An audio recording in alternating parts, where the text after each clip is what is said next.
Welcome to another episode of AgTech Digest, your go-to source for the latest in agricultural technology. In today's episode, we're diving into the latest developments shaping the future of agriculture.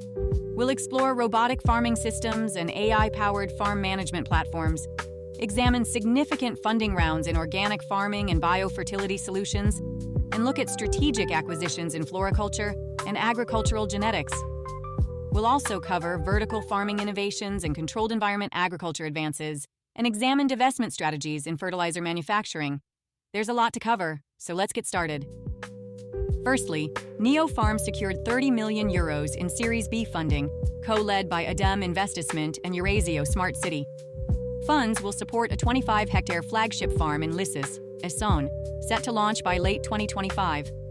The site will include greenhouses, biodiversity zones, robotic tools, and on-site vegetable processing. Target production capacity is 1,300 tons of organic vegetables annually, grown without chemical inputs. Neo Pharm plans to deploy over 25 similar large-scale farms across Europe by 2030. The company integrates agroecology, robotics, and farm management software to improve sustainability and food sovereignty. In addition, Good Agriculture raised $1.5 million in seed funding, led by Nicely Road. The company offers an AI-powered platform that streamlines administrative tasks for farmers. Tools such as Digital Farmhand and Farm Funding Match aim to boost farmer efficiency and profitability. The platform encourages adoption of regenerative agriculture by reducing operational friction. Furthermore, kiwifruit released a mobile app for row crop farmers, available on Apple App Store and Google Play. The app consolidates weather forecasts, grain prices, bin inventory, and agronomy tools. Features include field-specific forecasts, local elevator bids, spray timing alerts, and agronomist connections via Farm QA. The app was introduced at the Big Iron Farm Show in Fargo, North Dakota. Following that, Hasfarm Holdings Limited signed a scheme implementation agreement to acquire Lynch Group Holdings Limited for approximately 270 million Australian dollars. Lynch shareholders will receive 2.245 Australian dollars per share in cash, pending approval and independent review. The acquisition aims to create a vertically integrated floriculture platform spanning Vietnam, China, and Indonesia. The combined entity targets improved supply chain efficiency and expanded market access in China, Japan, and Australia. Transitioning to investment opportunities, Greener Pastures New Zealand launched the Kiwifruit Fund under New Zealand's Active Investor Plus Visa program. The fund focuses on kiwifruit orchards and zespri shares to support national agriculture and land ownership. This is the third such fund from Greener Pastures and Origin Capital Partners, managing over $225 million New Zealand dollars in kiwifruit assets. A diversified fund option is also available for investors seeking lower-risk visa pathways. Bringing you up to date on plant science and agribusinesses, Nutrien Limited is selling its 50% stake in Profertil SA for approximately $600 million pre-tax. Buyers include Adecoagro SA and Asociación de Cooperativas Argentinas, Co-op Limited. The sale supports Nutrien's strategy to focus on core assets and strengthen its financial position. Proceeds will go toward growth investments, share buybacks, and debt reduction. The transaction is expected to close by the end of 2025, pending closing conditions and right of first refusal. Profertil previously contributed about $60 million annually to Nutrien's nitrogen segment. Diving into biofertility developments, Must Grow Biologics obtained a $2 million credit line from CIBC, backed by Export Development Canada. Funds will support production of the biofertility product Terrasante for U.S. market demand. The credit also provides working capital for Canadian distributor Nexus Bio AG. Loan terms include an interest rate of prime plus 1%, currently totaling 5.95%. The company plans to pursue a larger credit facility to meet growing product demand. Turning to Nitricity, who closed a $50 million Series B funding round, co-led by World Fund and Khosla Ventures. Funding will support construction of its first organic fertilizer plant in Delhi, California, operational in 2026. The plant will produce ash tea, a liquid organic fertilizer made from almond shells, and renewable inputs. Ash tea is positioned as a cost-effective, low-emission alternative to conventional fertilizers. Capital will also support U.S. and European expansion, hiring, and R&D. Nitricity has offtake agreements through 2028 and a production pipeline exceeding $150 million. Continuing with GDM, who has acquired the remaining 50% stake in Ag-Reliant Genetics from Vilmorin and Sayi and KWS. The deal expands GDM's footprint in North American corn and soybean genetics. Ag-Reliant brands, AgriGold, LG Seeds, Pride Seeds, and corn R&D assets will be integrated into GDM. The combined company now holds one of the largest temperate corn germplasm pools globally.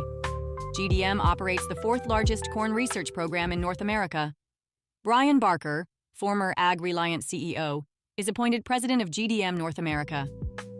As the CEA updates, Grotec, an Israeli AgTech firm with 20 years in controlled environment agriculture, released a case study on its indoor vertical farming facility.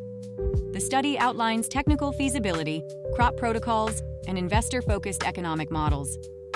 Reported results include yields 4 times higher than open-field farming and over 90% water savings.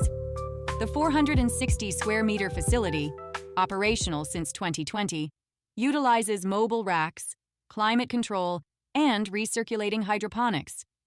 The system enables year-round cultivation of fruiting crops without pesticide use. Performance metrics include tomato yields of approximately 790 kilograms per square meter per year, and cucumber yields of approximately 1,100 kilograms per square meter per year. Grotec is trialing new crops and planning international expansion in the next 2 to 5 years. In other news, Cairn Spring Mills secures $1 million from more than 500 investors in under a month on WeFunder.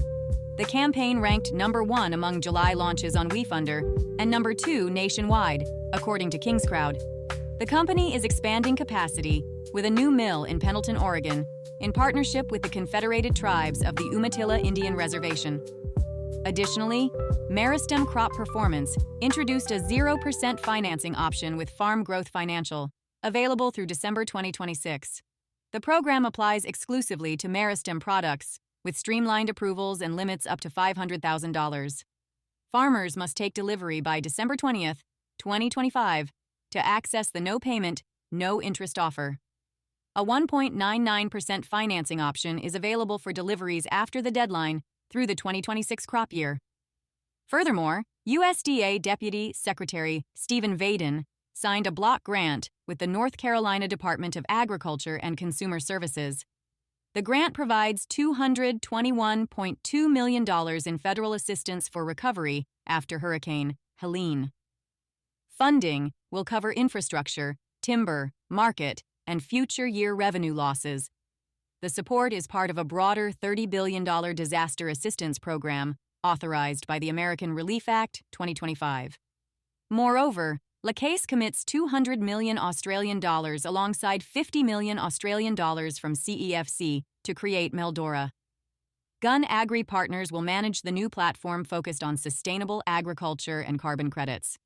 Meldora's first acquisition is a 15,000-hectare farm in central Queensland.